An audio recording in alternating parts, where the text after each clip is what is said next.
peace. It's not peace, right? It's not peace. I mean, people must live in house, in homes, not in refugee camps. I heard on the news, right? It's like They have been treating Palestine as like a charity case.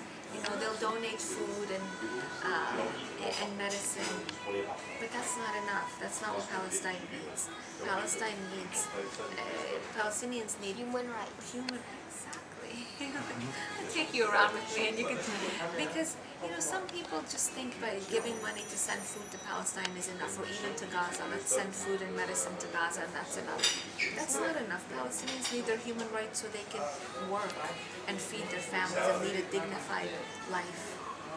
And that's what we're trying to promote with the Free Gaza movement, which now I'm representing.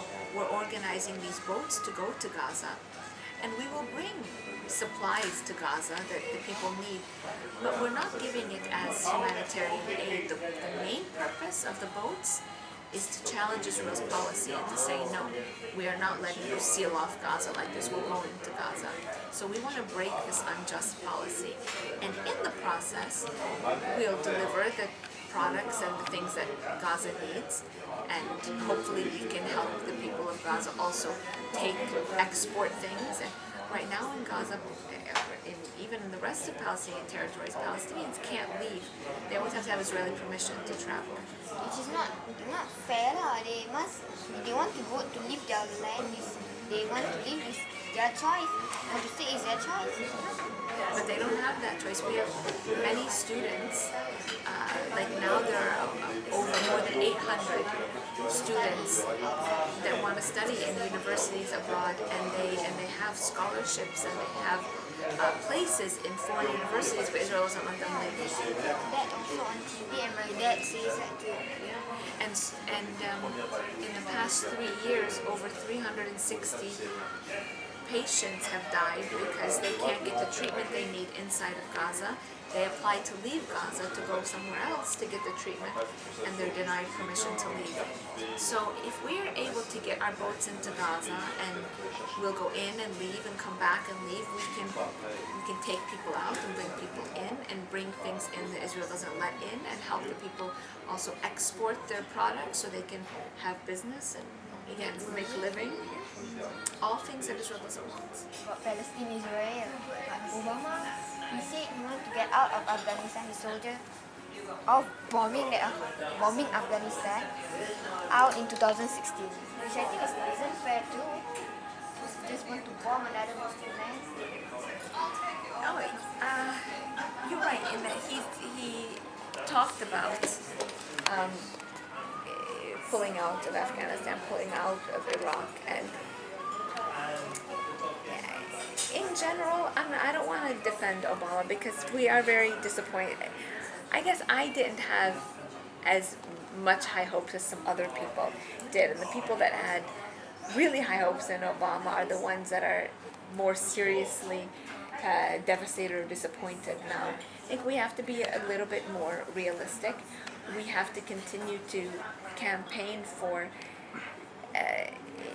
an end to militarism as a way to promote our agendas abroad. It's not just that you have to bomb the bad guys, or even that there are bad guys. One of the things that Obama talks about that we must hold him to is engaging the people that you don't disagree with. It's not just you bomb them and use military might in order to promote agendas abroad. It's recognizing that people have legitimate grievances, and that we have to look for other ways besides just killing people in order to promote the kind of an agenda that we want, an agenda that must not be based on domination, war, or even domination, or even American hegemony, but based on promoting justice for people, and equal and opportunities for people. The truth of the matter is, the United States policies have not been supporting equal access for people, and globalization and other things have served to deprive people of the rights to livelihood, people get upset, people want to fight back, and then when America or others fight back with more firepower, you create these wars. With regards to pulling out of Afghanistan, yes, many people are, and many Americans, also the anti-war movement in the United States, is severely disappointed with Obama in actually sending more troops to Afghanistan, and are trying to hold him accountable to his campaign promises to actually pull out. I don't believe that it can happen overnight. I believe that we must step up the pressure on him, whether it is to create, a Muslim lobby, or I think it needs to be. I wouldn't call it a Muslim lobby or even a Palestine lobby or what. I would call it like, a pro-justice, I guess, lobby. And people always point to the pressure, and it's true that the pro-Israel lobby is very strong, but we have not focused on, let's say, building a Muslim or a Palestinian or an Arab lobby to counter it, but mainly an anti-war, pro-justice lobby. So we've been appealing to organizations and people throughout the United States that